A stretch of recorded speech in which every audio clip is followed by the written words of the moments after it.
ఏ తెల్ల తెల్లని పాలధారలల్ల పల్లె తెల్లారుతుంటదిరా గుళ్ళోని గంటలు కాడెట్ల మెడలోన జంటగా మోగుతూ ఉంటాయిరా నాగలి భుజాన పెట్టుకుంటే దోస్తులు చెయ్యేసినట్టేరా కొట్టు గోదా పక్కన ఉంటే కొండంత బలగం ఉన్నట్టురా చల్లగాలి మోసుకొచ్చెరా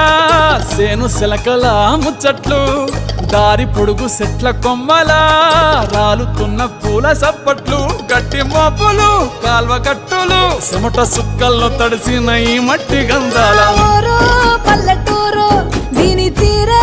అమ్మ తీరు కంగులు